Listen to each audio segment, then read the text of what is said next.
Hello friends, आज की class में हम हाफ सेल रिएक्शन के बारे में देखेंगे। हाफ सेल रिएक्शन कुछ नहीं होती।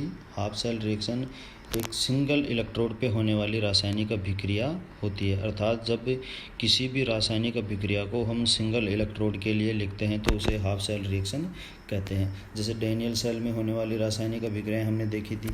यदि हम केवल एनोड पे होने वाली रासायनिक अभिक्रिया को देखें या केवल कैथोड पे होने वाली रासायनिक अभिक्रिया को देखें तो वो रिएक्शन हाफ सेल रिएक्शन कहलाती है।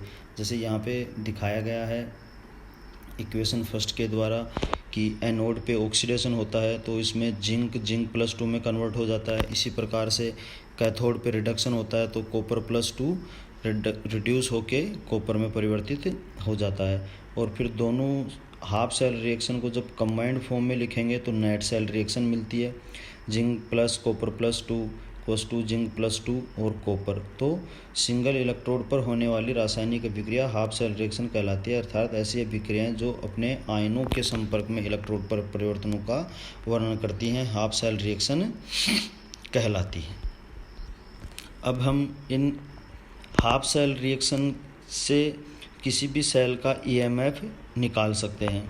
तो जो ईएमएफ होता है वो क्या होता है? It is the difference of two electrode potential of the galvanic cell when there is no current flow in the circuit that is open circuit. मतलब खुले परिपथ में दो इलेक्ट्रोडों के पोटेंशियल डिफरेंस का जो अंतर होता है वही क्या कहलाता है?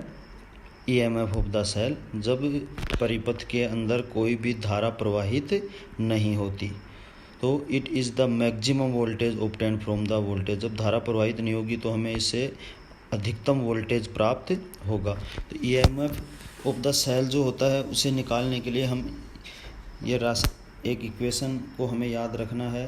ये वाली इक्वेशन जिसमें हमें कैथोड के रिडक्शन पोटेंशियल में से एनोड के रिडक्शन पोटेंशियल को माइनस करना होता है।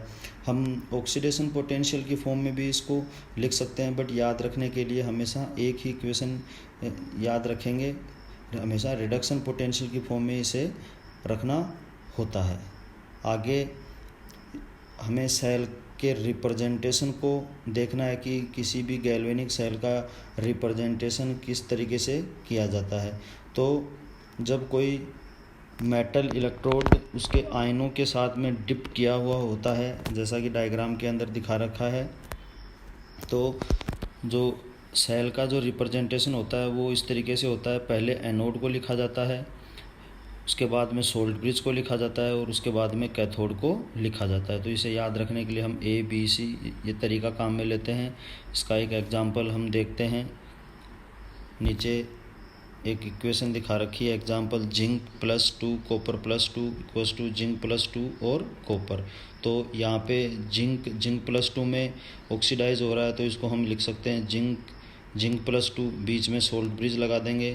फिर रिडक्शन वाला जो आयन है वो लिखेंगे कॉपर +2, कॉपर में कन्वर्ट हो जाता है। तो ईएमएफ निकालने के लिए क्या करेंगे? रिडक्शन पोटेंशियल किसका? कैथोड का, और माइनस करेंगे रिडक्शन पोटेंशियल एनोड का।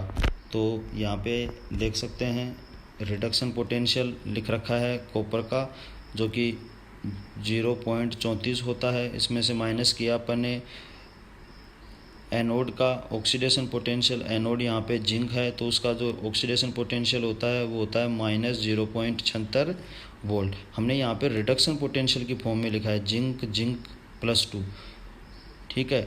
इधर रिडक्शन पोटेंशियल कॉपर का लिख रखा है कॉपर +2 कॉपर। तो हमेशा रिडक्शन पोटेंशियल की फॉर्म में लिखना होता है। अगर ऑक्सीडेशन पोटेंशियल दे रखा है तो फिर हम उसका साइन चेंज कर देंगे।